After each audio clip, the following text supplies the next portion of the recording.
and welcome to my 5 o'clock club. It's casual, it's 5 o'clock, so I'm wearing flip-flops because that's what you do at happy hour. So, thanks for joining. This is a presentation from the Rittenhouse Square Fine Art Association show, and this is part of our lead-in for our virtual show this September. As everybody knows, we are still in the pandemic, and we were not able to do our show in person this year for June or September. So we are virtually showing again. This time we will also have a virtual gallery, and people will be able to purchase work through our site. And we're going to do all the artist presentations as well. And there will be virtual booth setups for different artist booths. So because this is 5 o'clock, it's actually a good time to start with a drink because it's happy hour and it is the 5 o'clock club. So as you can see, there is no label on this beer. Why is there no label? Because this is a special beer. We're going to look right here. This is a beer from a new brewery in Philadelphia called My Local Brew Works, which will be opening shortly. And they are really good friends of mine. I have known the owners forever and a day. And I am telling you, when you see their beer, jump on it because it's really good. So we are going to drink one of their beers today. I'm not sure which it is because I lost the beer list. And I never know until I taste it. But with that being said, we shall pour that sloppily. We'll let that sit a second. And while we're waiting, I'll tell you a little bit about myself. So if you've never seen any of my videos before, I'll start with a little bio about myself. My name is Chris Buonomo. I am the owner and sculptor, artist, painter, drawer, every bit of art, owner behind 13 Degree Studios. I live in Philadelphia, the Mount Airy section, and that is also where I have my studio. Today, as always, we are being filmed by my beautiful wife Amanda, who is behind the camera directing me. A lot of your viewers are saying cheers to you. Oh, hold on. Na zdraví.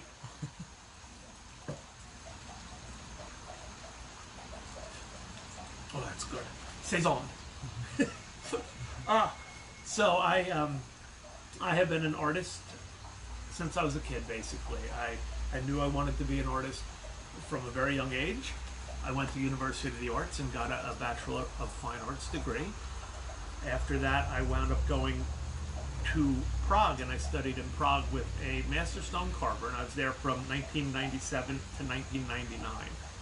And I worked with him daily, and that is where I really learned a lot of the techniques that I'm going to talk about today. So that was probably the most instructional and informative period of my life, which set me on an artistic direction. So I've done lots of other types of sculpture. I've built in clay, I've done figurative work, I've done a lot of metal work. I worked at a foundry, a bronze foundry, and did a lot of public sculpture. Because as young artists, you have lots of jobs. That's part of kind of how you get going, and you always work in restaurants and all that kind of stuff that young artists do as well. So one of the things that people ask me is, where do I get my ideas? Where do I get my materials? That's something that is one of the most frequently asked questions that I get, and I'll say that. Show the art. What's that? Show the art. Oh, go ahead, start showing some of the art. Yeah.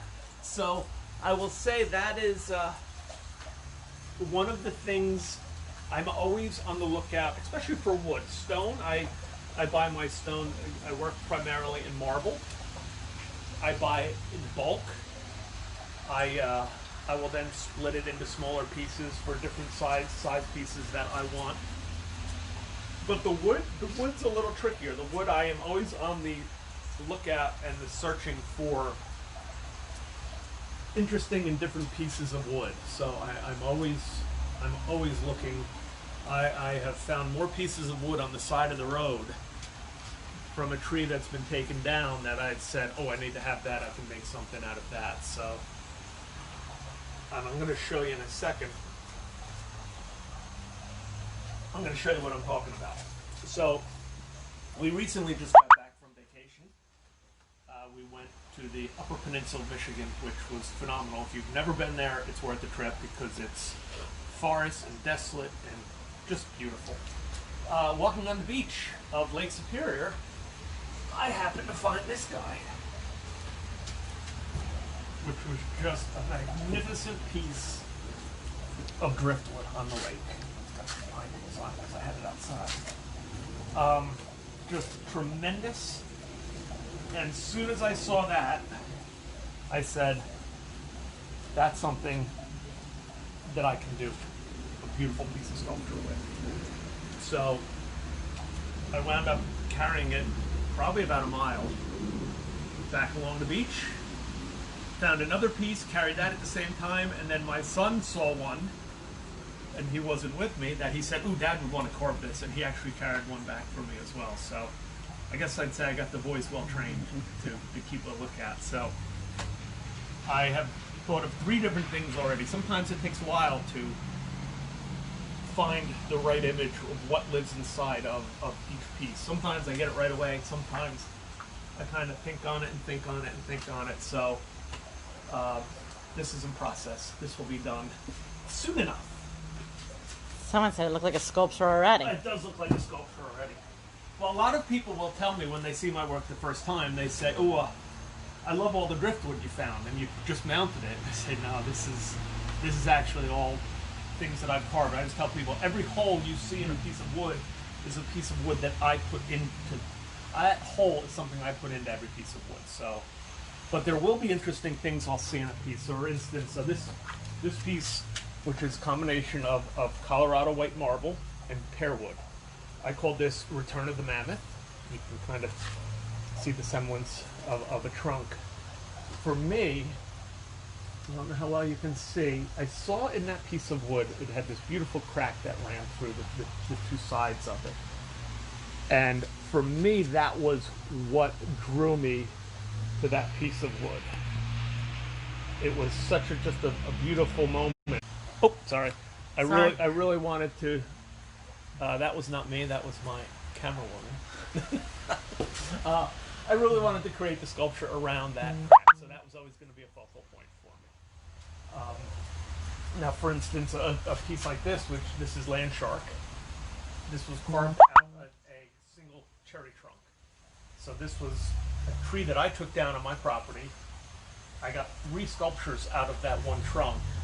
And so every piece is carved from single pieces of wood. I don't join pieces or add things. They're all carved from a single source. So how do I do it? How do I carve the images and the sculptures that I do? Well, we'll take a quick look. We'll start with some wood tools. So this is, don't mind the bus. That's the bus. This is primarily everything I will use to carve and to do my sculpture. I will use a sawzall or reciprocating saw sometimes to carve big section out. If I'm going to take a big hole out. Once I do that, everything else from that point is hand carved. And it's kind of how it sounds. I will start with a larger chisel like this, which will take more material out. And as you start to get into more and more detail, your chisels will start to get smaller. A lot of times you will, especially with the wood chisels, you can buy a shape you want for specific ideas. So here we go. This is like a deep V chisel. This chisel, and I'll show you in a moment. That will carve a nice straight deep line. Some of these are gouges that will help you get deep into a hollow that you necessarily would not be able to get into without that kind of scoop shape. So when it comes to the wood carving, you're always going to have a different chisel for a different application of what you're trying to do. You're always going to use the wood mallets, and even with the wood mallets, you beat up on the wood handles and you wind up replacing these wood handles quite a bit. So I'll show you for a minute. So, one of the things that's really important, more important for stone, which I'll tell you as we go, is you want to support the piece you're working on. Easiest way to do it is something that I actually learned in Europe from Martin, who was my master that I studied with. He taught me to make my own sandbags. Basically use your normal kind of play sand. And old pair of pants, they didn't use jeans, because God forbid use jeans for that, because jeans were like big time stuff over there in the 90s. You know, jeans were high end stuff. So you would never waste jeans for sandbags. But you take an old pair of pants that they're done, cut the legs off, tie them off, then you have an instant sandbag. The reason sandbags work so nicely is it allows you to take a piece and kind of lock it in nice and tight. So it won't move, and then what it does is it lets you support it all throughout the piece, which is pretty important. Now, everybody knows wood has grain, and in a lot of instances with wood you want to carve with the grain. So, let's just say, so for instance, here I'll go somewhere you can see. Here we go, maybe. So, this is just a piece I've been knocking around for a while. And you can see the grain is running this direction on this piece, if you can tell. So I'm gonna basically just come in here. You definitely live with nature when you work with wood and stone. Maybe this piece of sculpture was. What's that? Leaving that there was not good. Here, I can move that.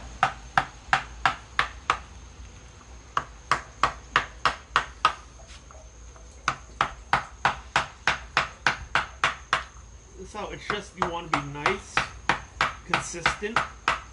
You're not pounding. You want to be steady.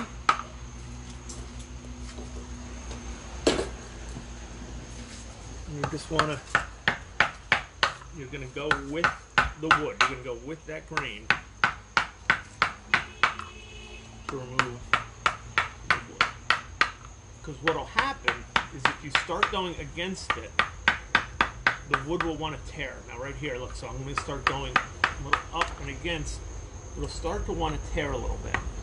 So when that happens, you will come back the other direction. So I'll get down here and I'll stop, because I'm not going to be able to scoop back up. So if I come down, I have to stop there, come down, and stop.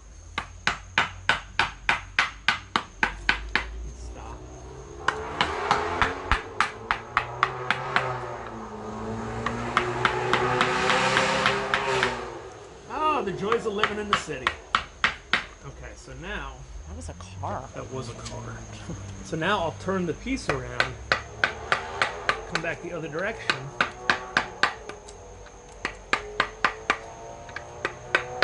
and finish, maybe I can see, finish that off. If anybody has any questions, go ahead and ask, because Amanda can shout them out to me, and I can answer them for you. Somebody wants to know, where did you get the name for your business? That's a really good story. Actually, I got to have a sip of beer for that. So, living in the Czech Republic was really a remarkable experience. I loved it. I loved being there. I loved the people. The fellow I studied with was a very interesting guy. He didn't speak much English, so I taught him English. He taught me Czech. He taught me to carve. So for lunch, we'd sit and we'd have a beer and we'd play chess every day. We'd spend an entire month arguing over whether 13 degrees was warm or cold temperature to work in. I thought it was a nice working temperature. I'm sorry, he thought it was a nice working temperature. I thought it was too cold. We argued an entire month, and then one day one of the other stone carvers said, "What are you talking, Fahrenheit or Celsius?" So I said Fahrenheit, and he yelled out Celsius at the same time. And it took us an entire month to realize we were talking in different ways to measure the temperature. So we laughed about that. I was right ultimately, but when I was thinking of my studio name, 13 is always my lucky number. I was born on the 13th. I have lots of 13s all over, and it was a good way to kind of honor my time there and my master carver. So that's how I came up with 13 Degree Studios. Okay, so Sorry, we need to change. I was standing in the rain. so that would be a gouge. This is a chisel I use a lot. That's a shape I will use a lot. Now, here we go. So now, say I want to do a sharp line that's recessed in a piece. So here we go. So say I want to make this a really nice line deep in here. Now there's two ways you can do it. I could take a flat chisel and I can go side by side, and that's fine, that works. But a lot of times you'll overcarve one side or the other. So what you wind up doing is just kind of going back and forth, where you can get a chisel that's made exactly for that.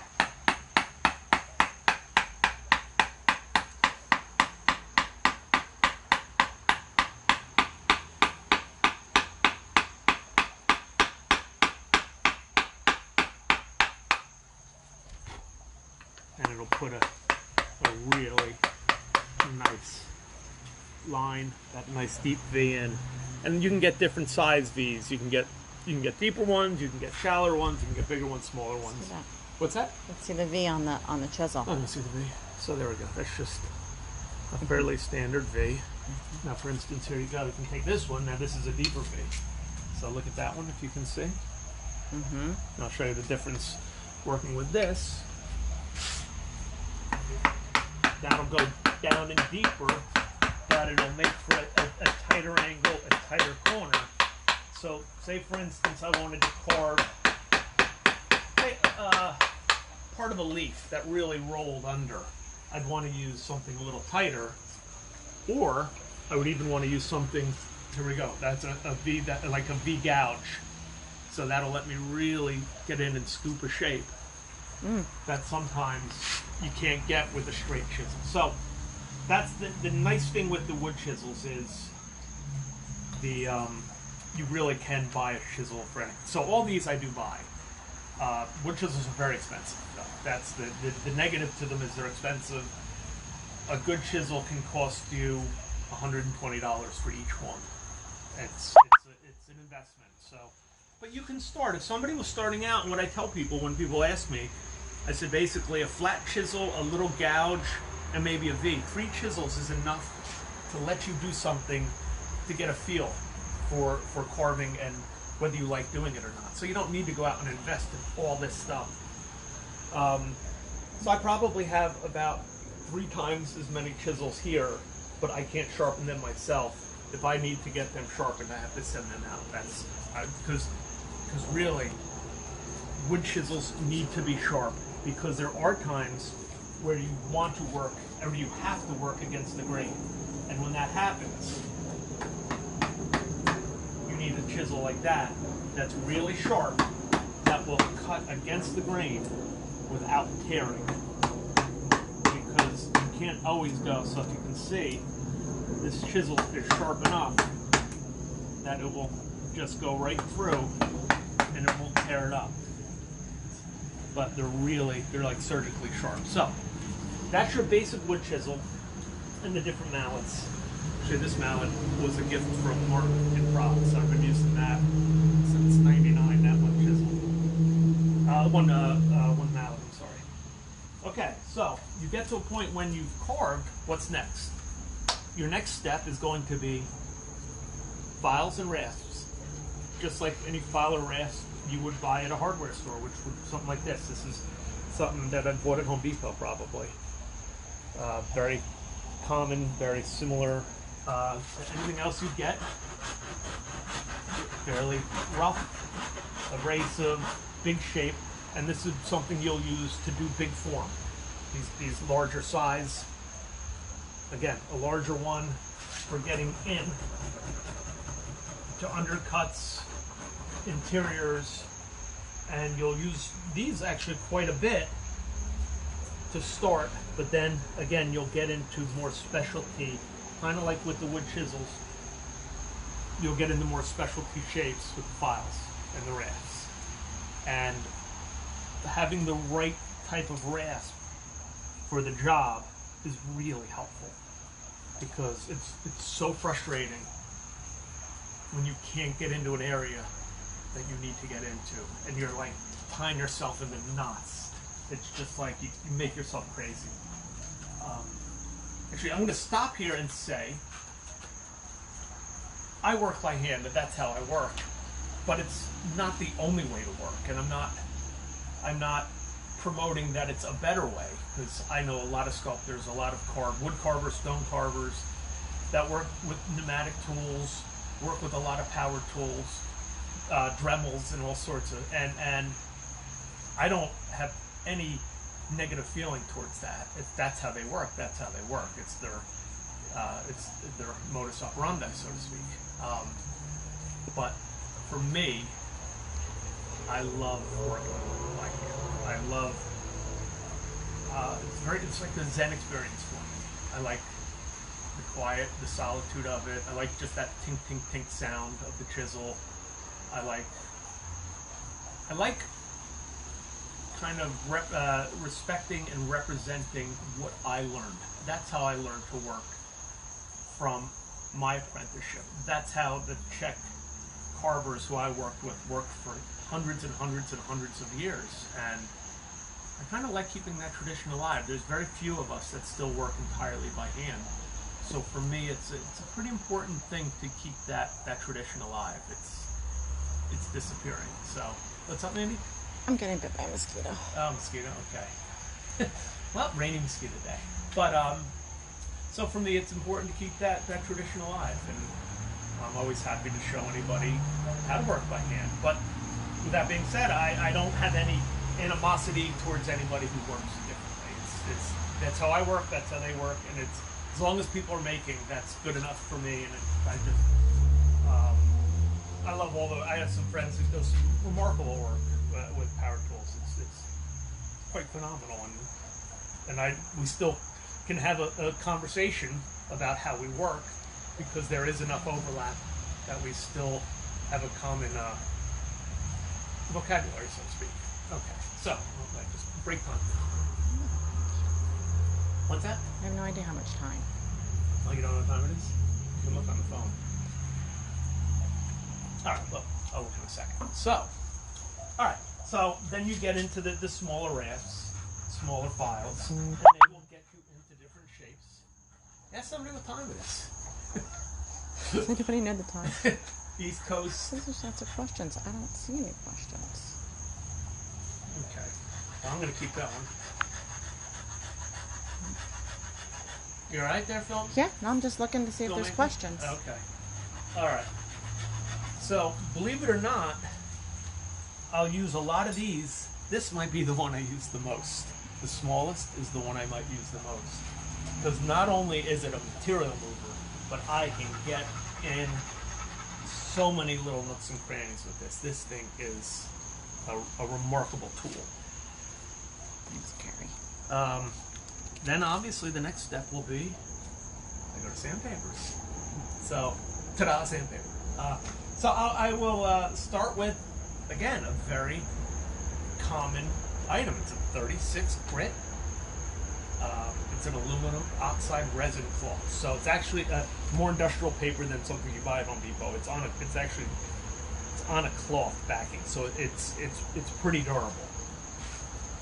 Start like anything. You're going to start with a 36. Now, I'm going to tell you, maybe 30% of the time is carving. 70% of the time is in filing. What's the matter? I'm looking for the questions. She says they're in chat. Do you want me to come look? Yeah. All right. Sorry. You might get demoted. It's okay. I went to chat. I didn't. It just has me chatting. That's the end. I thought this was all of them. Okay. It says it's in chat, but if I go there, it's for me to chat. answer. Okay. It must be somewhere else. Carrie, don't give Amanda nice camera work, because right now she's at like a C. She's got to work back to a B. But wait. That was the camera dropping. All right. So wait, where was I? Oh. Your grit. Oh. So yeah. So start on a 36. Then I'll go up to a 60, a 100, a 200, and usually I stop at about 200 because for what I do, I don't need to be ultra smooth. My work's not about super smooth. It's about the kind of the dual nature of the wood, from that smooth to leaving the rough. And what's that? This is super smooth. No, that's only about a 200 grit. So smooth. it is. It's I like so on the stone, which I haven't got to. You're jumping ahead, but the stone, I kind of like giving it like a velvety finish, a velvety touch.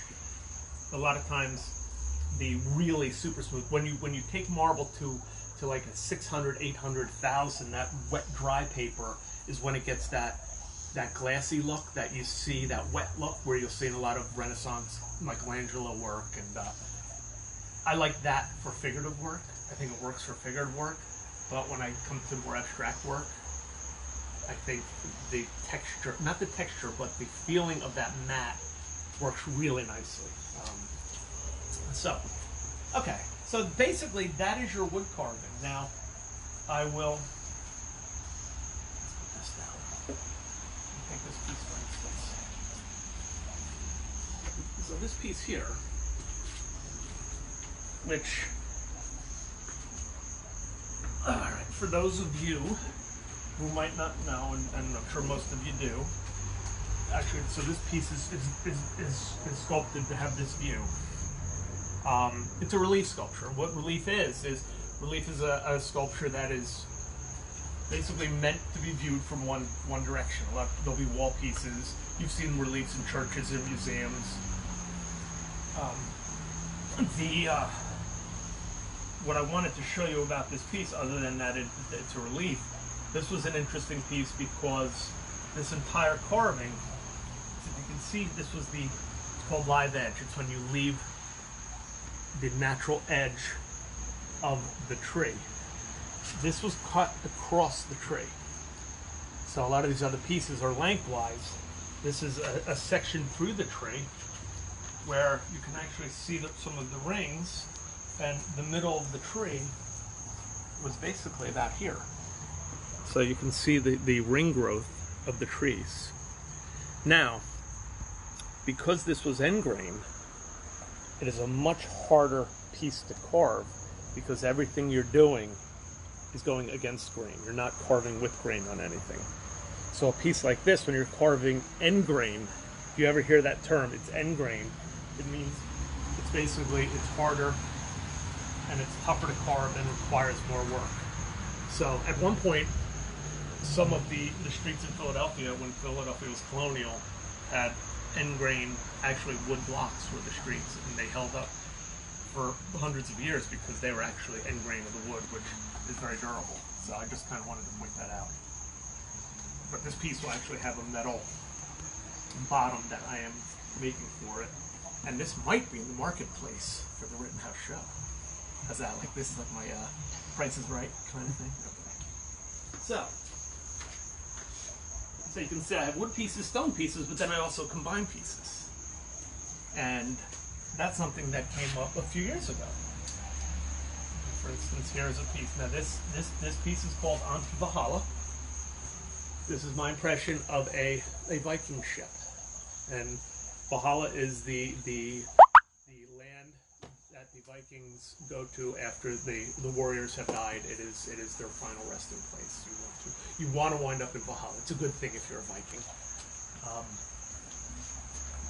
So obviously it has that feel of what a Viking ship looks like with the front of it.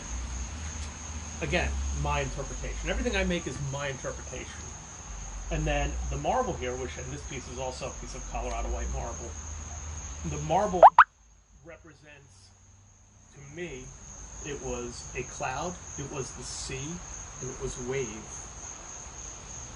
in the sail. all in one kind of gesture. So I was trying to show all of that in one gesture. But because Valhalla is another world, it's otherworldly, I wanted it to have an atmosphere to it. So I carved that piece really thin so the light would come through it. So you can see my fingers behind it. So that piece, when the sun sets behind it, the entire middle just glows. It's really quite remarkable how the sun works with stone, and you can use light in stone, which is not just surface, but you can use it through the stone, which I think is a pretty cool thing.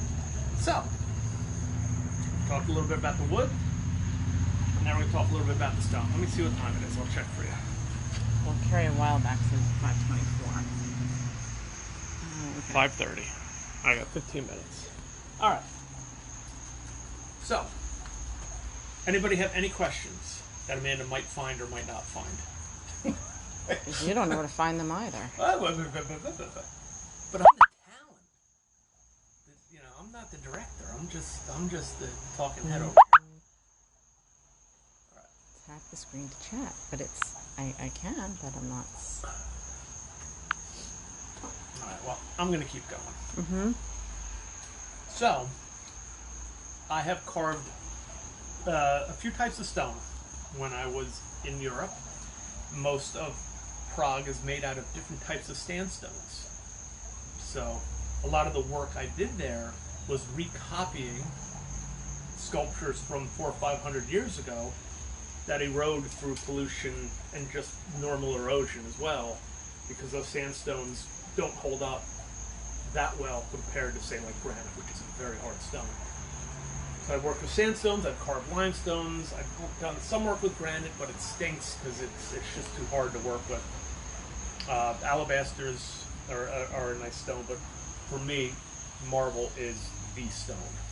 Not only historically is it a great sculpture stone, but the uniformity of the whiteness is just such a great palette to work with for me, because it lets shadow really be a part of. You're not competing with the grain that other stones have, where which is fine for countertops, it's fine for bathrooms, but those veins, they can be distracting for sculpture, especially when a stone has a lot of things going on. So for me, the marble, the fact that you can use just light and shadow to just such a great extent, it's just a great stone. So I have two types of marble that I work with and I own lots of. So like I said, I have the marble from Colorado, and then this is actually a piece of marble from Carrara. Now you can tell the Carrara right off the bat has a little more veining in it, which people, if they've ever seen Carrara, countertops, they'll notice that and they'll recognize that pretty quickly. They're very similar. They carve very similar. The Carrara is a little harder, but a little more durable, where the Colorado stone's a little more brittle. So they each have their own positives and negatives, but they are two of very few what are considered pure white veins of marble in the world. There are not many pure white veins, and Carrara, Italy, and Colorado, which actually is called the Yule Quarry, but everyone just calls it Colorado. So they both have their pluses. Yes? What have you learned about yourself during the pandemic? I have learned that I never ever want to leave my studio again if I don't have to. I love being at home. I love it. I miss doing shows, but I also realized that I actually like my family, which is awesome, because after spending 6 months with pretty much them and nobody else, if you didn't like each other, it would be problematic. So I love my wife. Then going on vacation for 3 weeks. Oh, and then we went on vacation for 3 weeks in an RV. So not only had we been together, we got into a smaller space for 3 weeks, and we're all still talking. So that's a good thing. But honestly, I've learned that I'm really fortunate that I'm really fortunate that I have something that I love to do, that I didn't have one moment of boredom during the pandemic. And I know a lot of people that they didn't have their job, were at home with nothing to do, spend a lot of time streaming television, but I never have enough time. So I don't get bored. Bored is not in my vocabulary. So I learned that pretty lucky guy is what I learned during it. All right. So I'm going to talk a little bit about carving stone. Let me get that piece of stone. And actually, as I'm doing that, I'm going to show them. So I also am a painter. Like I said, I do everything. And I brought the painting out because if people haven't seen my painting, I want them to kind of understand that a lot of what I paint, you can see a lot of the shapes in my sculpture, in my paintings. I am very. These are shapes and kind of ideas, sculptural and artistic ideas that I've had for years. So it's really interesting, I find. And I guess that's the most important thing, is at least I find them interesting.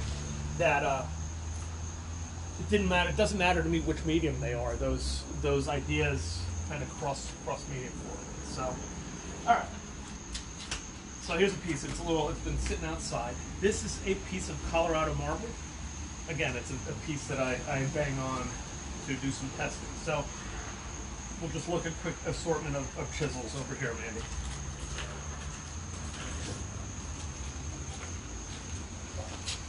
Now, you can see we're using metal mallets, and the chisels are a little more archaic. They are, what you would think of old school stone chisels to look like. There's not much to them. A lot of these I've made myself, with a little blacksmith my own chisels. So these are really cheap because you buy a piece of metal, you forge it into the shape you want. Now you can get some specialty things, like these are some specialty hammers for doing some texture work, as I'll show you. But so now with wood, what is this? With wood, you can work any direction. You have grain as well in stone. The wood you can work out or you can work towards the middle. When it comes to stone, you want to always work in. If you work out, you will break off more than you expected to. You never want to work towards the outside. You always want to work in. Now, this is called the point chisel. This is the first chisel you're going to use. This is the shaper. This is the piece that is your material mover. So I'll come over here. There you go. This is your like I said, your big shaper. This is where you're going to spend a lot of time with this chisel. And this is where you're going to get your basic shape.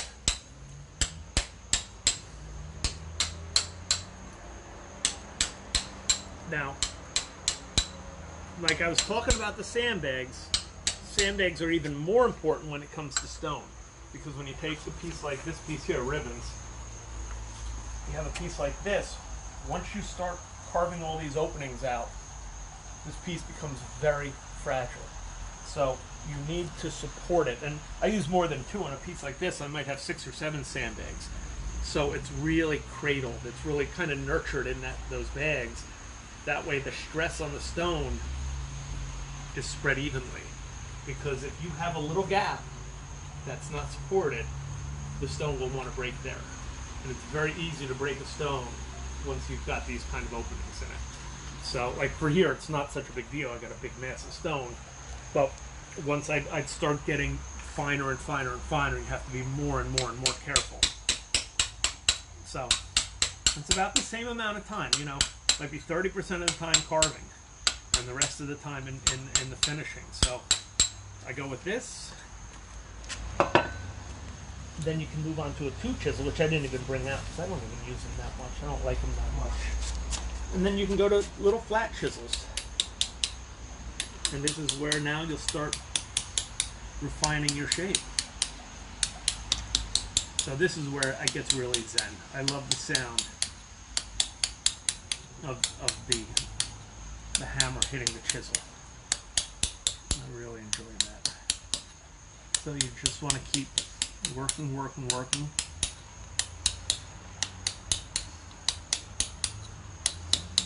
And what's funny is you always have your favorites. So now this is my favorite mallet. I've had this mallet since college, so I've had this mallet about 30 years. I just lost my favorite chisel. I'm going to have to rip my whole shed apart to find it, because if I don't find it, there's going to be hell to pay, and I don't know where it is, and I'm very upset about that. So it's funny, you get attached to certain little things. What time you got, Mandy? 1740. All right, 5 minutes. Okay, so that's basically your carving there. Now, surprisingly, it's the same files. These files, they're such good files that you can work stone or wood, and I basically use the same for each. So obviously, it's going to be a little more effort. Like I'm pushing pretty hard, but you can see it's removing.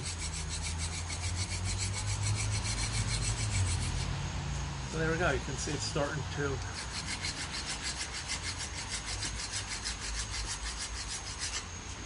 You file, and then guess what? Oh yes, sandpaper. So even though they're really different ways to carve, as far as the techniques and the tricks you learn in doing them, other than the chisels, the materials are very similar. The process, the principles of carving are similar. One thing that when people are just learning that they have trouble with is the fact that the nature of carving is if you take it away, it's gone. So it's not like building in clay where you don't like something, you rip it down, you rebuild it. You take a piece of stone away, you take a piece of wood away, you break a piece, it's gone. So you really, it teaches you to be decisive in decision making as far as sculpture in life. I will say that it's What safety precautions do you use with stone dust, wood dust, etc.? okay, so if I'm using wood that has spalting in it, and spalting is a really nice fungus that grows in the wood after the wood has died.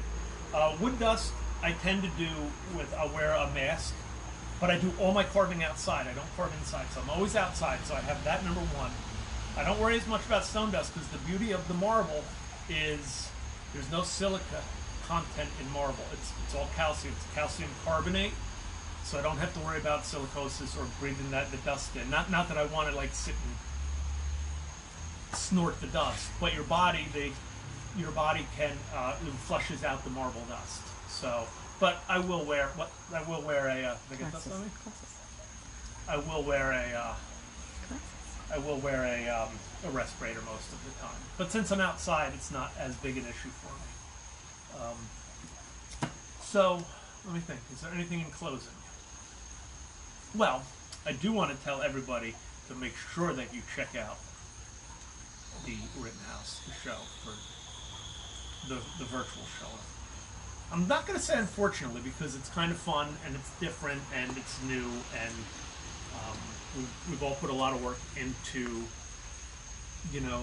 finding a way to promote and show artists now. So I think it's and I like that we're using the internet and we're using social media to show artists. I think it's a really nice avenue, and I'm really excited about being able to combine these types of events with the in-person show next year. I think it just makes everything better. So make sure you check out the other 5 o'clock clubs. Make sure you check out our show. Always follow us on Instagram, follow us on YouTube, because all the videos wind up on YouTube. Follow us on Facebook as well, which you're at right now. So what time we got, Mandy? Slow down. Scroll down. 7:44. 17:44. 17:44. So, any last questions, anybody? I don't dance, so I can't do that. All right, I'll finish my beer.